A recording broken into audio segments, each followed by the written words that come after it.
Non, je ne suis pas obligée de faire croître mon business.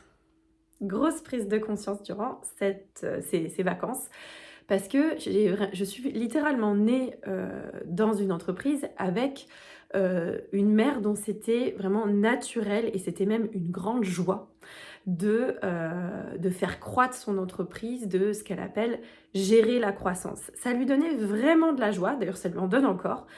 Et puis c'est quand même la tendance générale. Moi j'ai fait une école de commerce. Bah voilà, on apprend que quand on monte une entreprise, bah on est censé la développer, la faire croître, voilà, faire, vous savez, les histogrammes, ils doivent augmenter au fur et à mesure. Euh, alors, moi, je me suis vraiment attachée à ça et pour moi, il y avait comme s'il manquait quelque chose à ma réussite. Si j'avais tout, sauf cet élément de croissance. Et sachant que la croissance, on peut l'avoir à plein de niveaux, c'est-à-dire on peut l'avoir au niveau, bien sûr, du chiffre d'affaires, on peut l'avoir, et généralement c'est proportionnel en termes de taille d'équipe, en termes par exemple, de création de filiales à différents endroits ou de franchises, etc. Et en fait, j'ai vraiment réalisé que je pouvais lâcher ça et que je ne suis pas persuadée, en tout cas aujourd'hui, ça ne veut pas dire que demain ça ne changera pas, mais que je sois faite pour faire quelque chose enfin, qui croît en permanence et qui, du coup, bah, à tout niveau. Et waouh, ça a ouvert un champ des possibles de dingue parce que, en fait, du moment où j'arrive à bien vivre avec bah, ma société, avec le fruit de ce que la vie qui me traverse décide de faire à travers moi, hein, tout simplement, ben, en fait, déjà, un, il n'y a plus rien à gérer.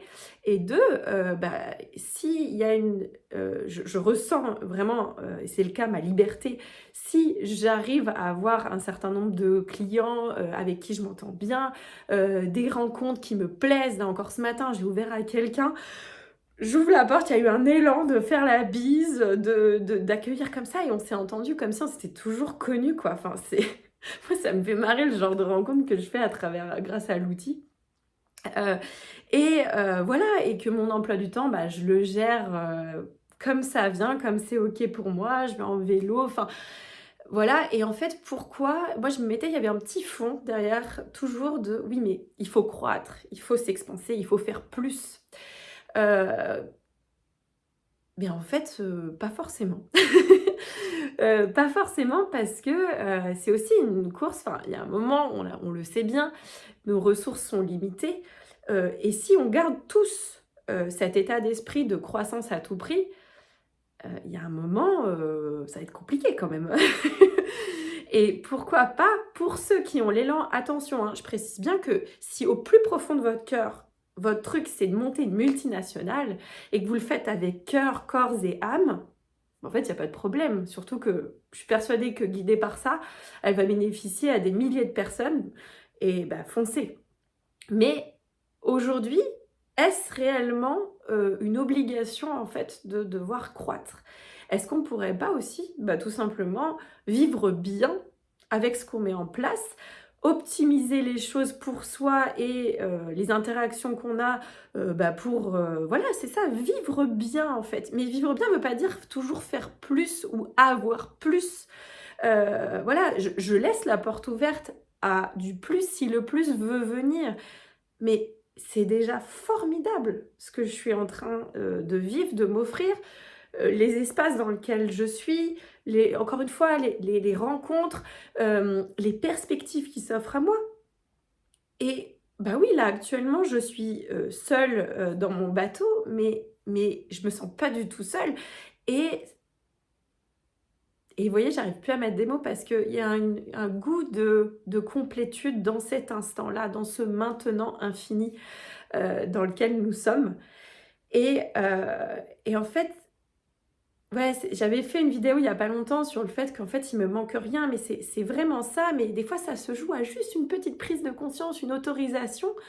Et l'application, la mise en application de ces fameuses 16 skills, donc moi je suis 16 trainer, donc c'est des capacités sensorielles, émotionnelles et spirituelles dans le cadre de situations complexes. ou pas d'ailleurs. Mais en fait, quand on observe, enfin revenons aux bases en fait, quand on observe si dans notre ressenti on est bien, on le sent, vous voyez, d'un point de vue entrepreneurial, business, des fois on a cette intuition, ce ressenti qui passe par le corps, hein, tout simplement.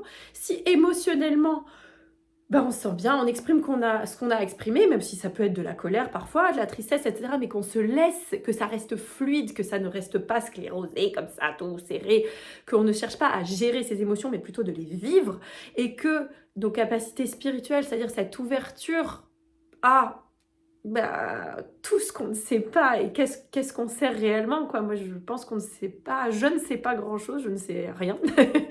et, euh, et en fait, c'est cette magie, du coup, de la vie qui se manifeste à travers nous et qui nous amène sur tel projet, telle rencontre, tel challenge aussi. Mais qu'est-ce qu'on apprend sur soi des challenges? Qu'est-ce qu'on vient découvrir de soi-même? Qu'est-ce qu'on reconnaît de soi-même? Et ça, du coup, notre vie professionnelle devient un terrain magique pour se découvrir et s'aimer, je le dirai jamais assez, hein. Et du coup, je pense qu'on gagne beaucoup de temps, enfin, même s'il n'y a pas vraiment de temps, mais on peut gagner vachement de temps et d'énergie à arrêter de vouloir coller, rentrer dans des cases, faire comme on a toujours dit de faire, euh, euh, suivre un... Vous savez, ces trames, ces processus, ces machins, où on fait des tableaux Excel dans tous les sens.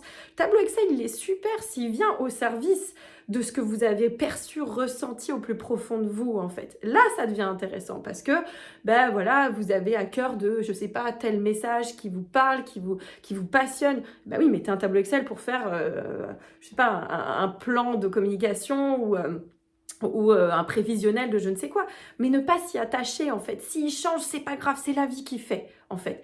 Mais suivez ce GPS intérieur, et je fais ça parce que vraiment ça amène comme ça par là, ça vibre et ça vit en fait, ça vit tout simplement.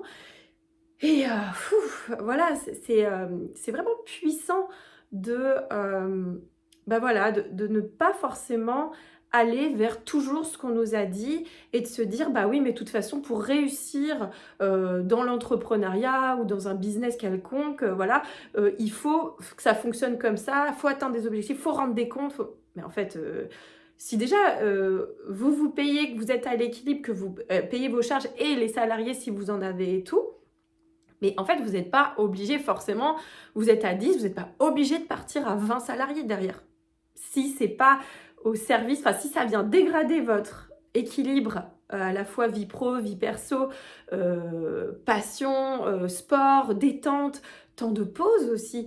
Je veux dire, la créativité, elle n'émerge pas dans un brouhaha, dans une occupation du faire permanent, hein.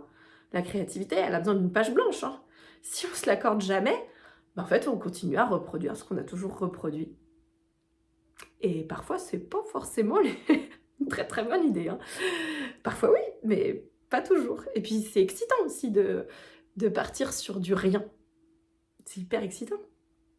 Voilà, vous me direz si ça vous parle ce que je vous partage. Et en tout cas, cette libération de croître à tout prix, moi, c'est assez puissant. Je continue de l'expérimenter, hein. Je vous partage toujours quand ça vient d'émerger et que je suis en plein apprentissage. Ça me fait des petits frissons sur les bras. Voilà, donc au plaisir de partager ça. Si vous souhaitez aller plus loin et être accompagné autour de tout ça pour tout simplement être épanoui en fait dans votre vie. Moi, je souhaite à personne de faire, de vivre une vie professionnelle pour arriver à un moment donné, un jour, à la retraite, être enfin libéré. On ne sait même pas quand est-ce. Je dis, mais la retraite, elle s'éloigne de plus en plus. Donc, voilà, ne courons pas derrière un mirage qui s'éloigne au fur et à mesure. Vivons tout de suite ce dont on rêve. Et ce dont on rêve, vraiment aussi se poser la question au plus profond de soi. Mais en fait, qu'est-ce que je veux vivre profondément? Et parfois, même bien souvent, ce que je constate dans mes divers accompagnements et formations, c'est que c'est beaucoup plus simple que l'idée qu'on s'en fait, en fait, hein. La plupart du temps, qu'est-ce qu'on veut? C'est, passer des super bons moments avec ceux qu'on aime, que nos proches bien sûr la santé avant tout, hein. La plupart du temps, on met la santé en numéro un parce que sans ça, c'est quand même plus compliqué de savourer. Heu, voilà, on est sur des basiques, en fait. Vivre bien avec ceux qu'on aime, ses proches, sa famille. Pour certains, les voyages sont importants, faire des petits voyages, avoir suffisamment de fonds pour voyager quand on en a envie de temps en temps. Et voyager, ça veut pas dire aller à l'autre bout de la planète, hein. Ça peut être, visiter, plein de coins de la France qui sont magnifiques, hein. Moi, en van, j'ai découvert des choses, alors qui étaient à 2 pas de chez moi, que j'avais pas pris le temps, tout simplement. Hem Voilà, on revient souvent à des bases dont du coup, on n'a pas vraiment besoin. Enfin, on a besoin souvent d'espace, en fait, d'espace, de temps et de temps de qualité. Et ça, si on est rempli de faire, c'est compliqué de les créer, tout simplement, et de les savourer. Voilà, vous me direz, si ça vous inspire tout ça? Je vous souhaite, un joyeux maintenant, et puis, à bientôt.